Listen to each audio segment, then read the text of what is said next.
شهر خير جئتنا اليوم تؤنس بيتنا رمضان ضيفا مثوبة بعد اشتياق زرتنا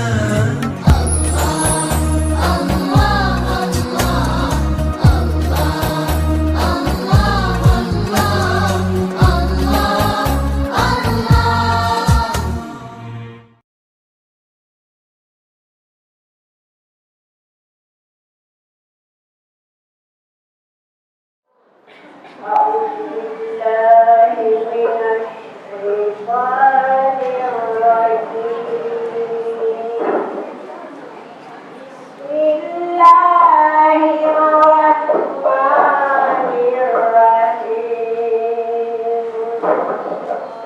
والشمس وضحاها والقمر إذا تلاها والنهار إذا جلاها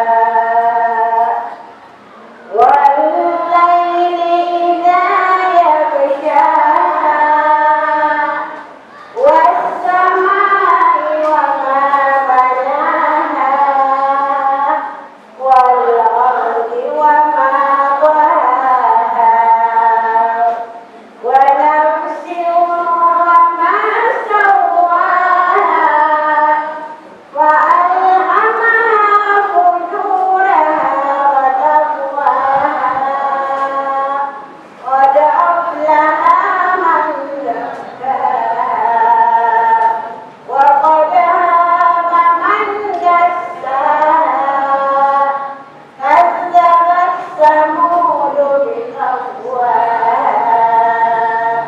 إذ انبعث أشقاها وقال لهم رسول الله ناقة الله وسقياها فكذبوه فعقروها ودمدم عليهم ربهم بذنبهم فسواها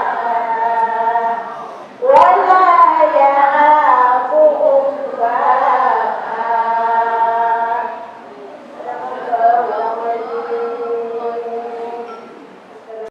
Baginda Rasulullah SAW bersabda, tidak terkumpul suatu kaum dalam satu rumah dari rumah-rumah Allah, mereka membaca kitab Allah, saling belajar mengajar sesama mereka, kecuali diturunkan kepada mereka sakinah, rahmat menaungi mereka, para malaikat rahmat menaungi mereka, dan Allah Subhanahu wa Ta'ala akan menyebut-nyebut nama mereka di kalangan malaikat yang ada di sisinya. Hadis riwayat Muslim dan Abu Dawud.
Nabi, dan selain menghibur Nabi dan mengangkat derajatnya baginda Nabi besar Muhammad sallallahu alaihi wasallam, kita harus bersyukur kenapa menjadi umatnya Nabi. Kata Nabi, "Turbaman fa'amin wa amanadu." Kata Nabi, beruntung, bahagia, sukses, senang orang beriman kepadaku. Sahabat Abu Bakar beriman kepada Nabi, berjumpa dengan Nabi. Tetapi orang yang menjadi keluarga Nabi tidak beruntung. Siapa? Abu Jahal, pamannya Nabi. Abu Lahab, pamannya Nabi, berjumpa dengan Nabi, tetapi tidak beriman kepada Nabi. Maka ada dua keluarga di kehidupan ini. Yang pertama keluarga Nabi yang tidak beriman dengan Nabi, dan kedua keluarga Nabi yang beriman dengan Nabi. Siapa?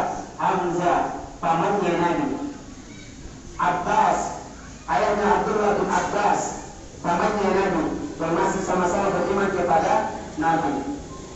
Dan setiap manusia punya tiga masa. Masa yang kemarin yang sudah lewat, sekarang, dan akan datang. Sahabat Umar punya masa lampau, pernah memusuhi Nabi, ingin membunuh Nabi. Khalid bin Walid punya masa lampau, pernah menang melawan Nabi ketika perang Uhud. Tetapi ketika hidayah datang, mereka punya masa depan yang cerah, yaitu hidayah, sehingga mendapatkan ridho dari Allah Subhanahu wa Ta'ala. Kita punya masa lampau, tidak bermusuhan dengan Nabi. Tetapi masa lampau kita hari kemarin sudah lewat, sudah expired. Apakah kita isi dengan kebaikan? Itu menjadi catatan kita. Akan menjadi sebuah film nanti di hari kiamat. Kalau kita sekarang bisa nonton film, maka pada hari kiamat kita akan nonton film kita sendiri. Karena kehidupan kita akan menjadi film di hari kiamat. Maka sebaik-baiknya film adalah manusia yang menundukkan kepalanya kepada Allah Subhanahu wa Ta'ala. Hikmah dari Isra dan Mi'raj, perjalanan Nabi dari masjid ke masjid, bukan dari rumah ke Alfamart, bukan dari rumah ke MCM. Ibu punya anak, sering ibu ajak ke masjid atau ke MCM. Bapak punya anak, sering diajak ke masjid atau ke MCM. Ke masjid, syukurlah kalau begitu. Kalau anak datang ke MCM, dia hafal betul. Barang ini, HP ini mahal, baju ini, ya kan? Makanan ini enak. Tapi kalau anak yang diajak ke masjid, dia tahu azannya seperti ini, qomatnya seperti ini, salatnya seperti ini. Kenapa? Hikmahnya Isra Mi'raj itu Nabi bawa pulang oleh-oleh. Oleh-olehnya salat 5 waktu. 5 waktu itu. Ibaratnya begini, 50 waktu, Allah kasih bonus 5 waktu. Setiap waktu bonusnya pahalanya 10 waktu. Ibaratnya saya kasih ibarat, ada HP harga 1 juta, tapi ibu bisa bayar dengan 1.000 rupiah. Senang gak sih? Senang. Ada HP harganya 1 juta, tapi ibu bisa bayar dengan 1.000 rupiah, karena ibu dapat bonus 999 rupiah. Ibu senang. Maka inilah bonus dari Allah Subhanahu wa Ta'ala. Salat 5 waktu, tapi dapat bonus pahalanya 50 waktu. Azan adalah telepon dari Allah. Bapak dari ibu telepon selangkah, awas. Awas. Atau ibu-ibu dapat telepon ibu selangkah, nanti di rumah. Nanti dulu di rumah. 1 kali telepon selangkah, 2 kali, 3 kali curiga. Azan itu adalah Allah telepon. Allahu Akbar. Yang mau masuk surga silakan datang. Silakan datang. Yang mau masuk neraka silakan berteman dengan saya. Siapa yang mau masuk neraka? Tidak ada yang mau. Maunya masuk surga. Beginilah ibu kalau saya yang ceramah. Ya, hikmah dan Isra wal Mi'raj pada pulang oleh sholat 5 waktu. Sholat 5 waktu sudah disampaikan tadi, perjalanannya luar biasa. dari Masjidil Haram ke Masjidil Aqsa, menggambarkan dulu kiblat kita sebelum ke Makkah juga di Masjidil Aqsa. Masjid kiblat pertama orang yang berkiblat zaman Nabi masuk di Masjidil Aqsa yang kemudian dikembalikan ke Makkah. Makanya dalam badan itu ya imam al-qiblatain. Nabi adalah seorang imam menjadi dua kiblat. Kemudian dalam Al-Quran yang tadi disampaikan oleh Ustaz, wa'mur ahlaka bis-shalah, perintahkanlah keluargamu sholat. Saya mau tanya ini, saya senang kalau ceramah itu tanya, saya paling hobi. Bapak, kalau ibu tidur sholat subuh dan bangun kesel, bangun kesel. Ibu, kalau bapak pas tidur sholat subuh dan bangun kesel.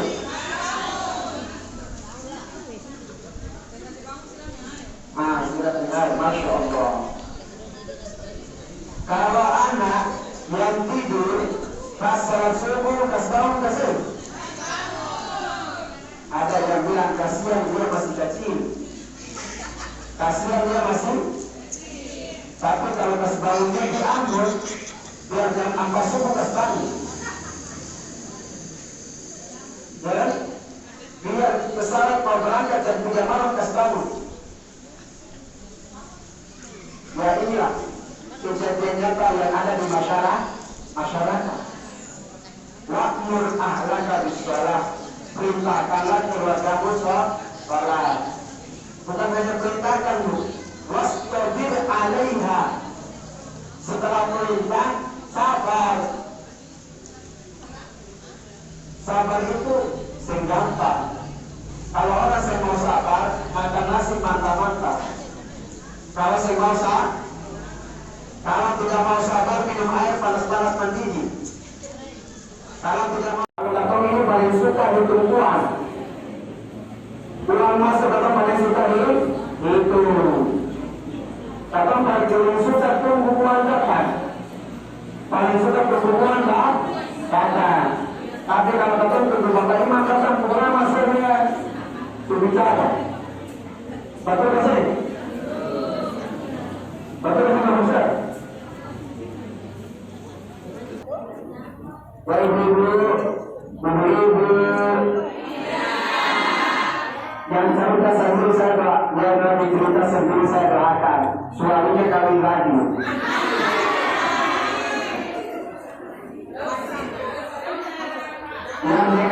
Yang dengar sastra masa doakan rezekinya banyak.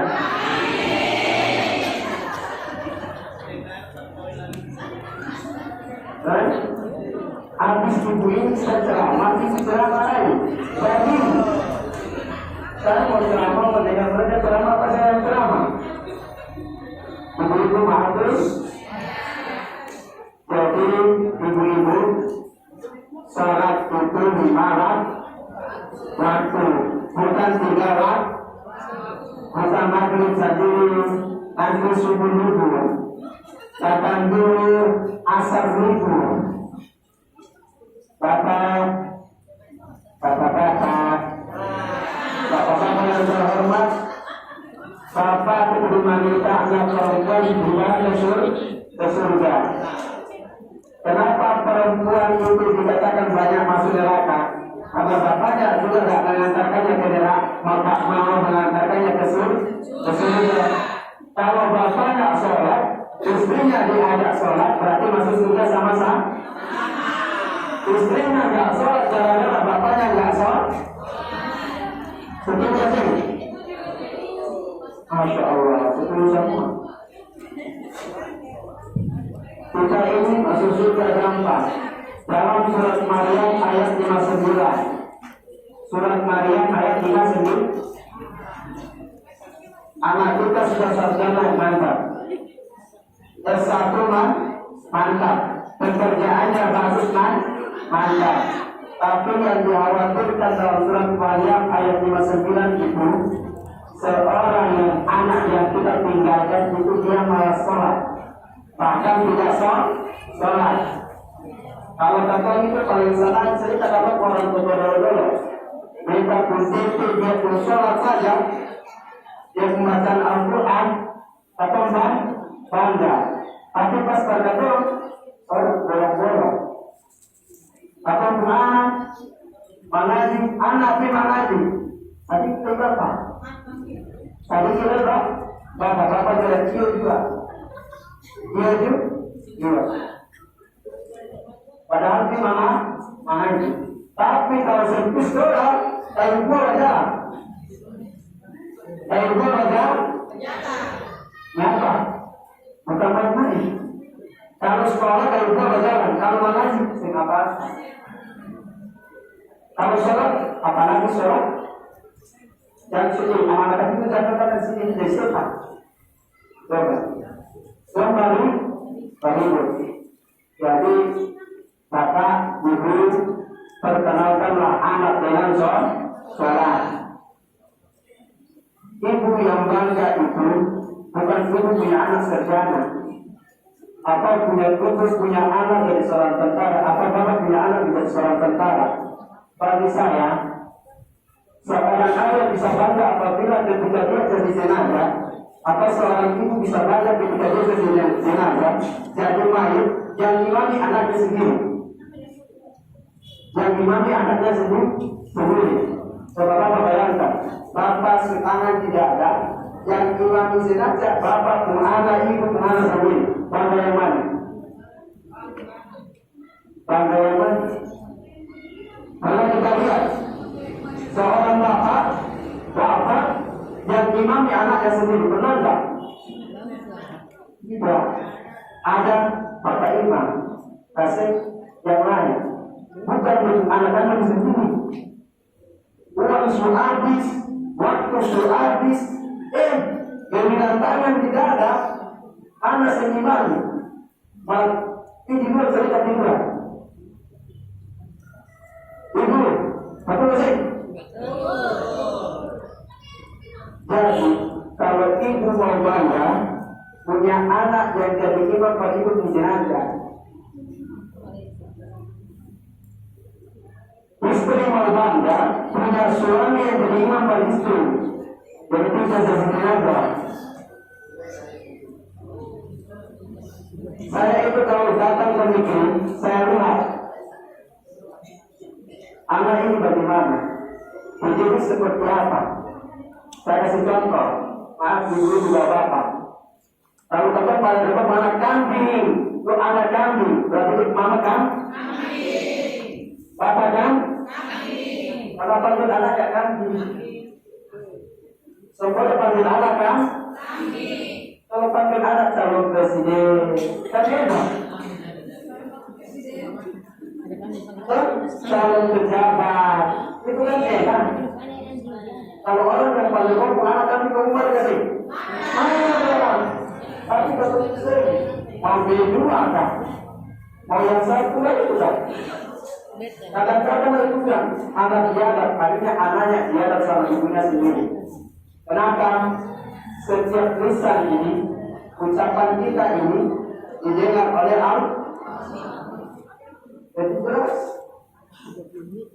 Apalagi dua orang tua ini mustahil. Tanya, kenapa saya kasih nikmat seperti ini? Sholat, dia mengajarkan kebaikan, bukan mengajarkan keburukan. Menjadi makmum harus ikut sama imam. Ketika imam berbuka atau berdiri, sebenarnya itu bahwa imam berbuka maksudnya apa bisa? Berarti tidak ikut aturan.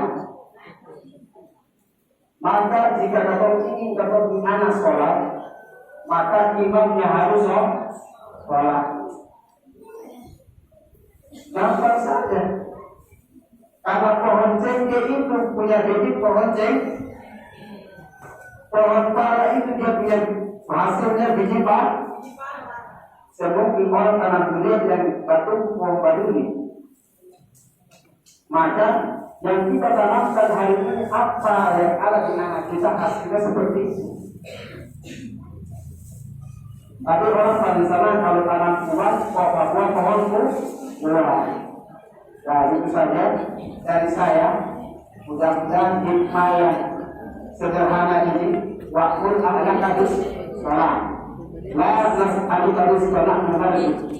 Allah kasih kabar kaki gratis, otak gratis, mata gratis, telinga gratis. Harus disyukur. Syukur, senada orang baju mata di jalan, senada orang baju kaki di jalan. Semuanya Allah kasih gratis. Atau harus syukur. Itu saja dari saya. Kurang lebihnya saya mohon maaf. Jika ada jarum yang patah, jangan simpan di dalam laci. Jika ada kata yang salah, jangan simpan di dalam hati. Setuju? Dari saya akhirul kalam. Wassalamualaikum warahmatullahi wabarakatuh. Terima kasih Ustaz Ali. Namun insya Allah apa yang disampaikan bisa diambil semuanya. Dari Sayyidina Ibnu Umar radhiyallahu anhu, Baginda Rasulullah SAW bersabda, sesungguhnya hati itu berkarat sebagaimana jadi berkarat jika terkena air. Sahabat bertanya, ya Rasulullah, apakah pembersihnya? Beliau bersabda, hanya mengingat maut dan membaca Al-Quran.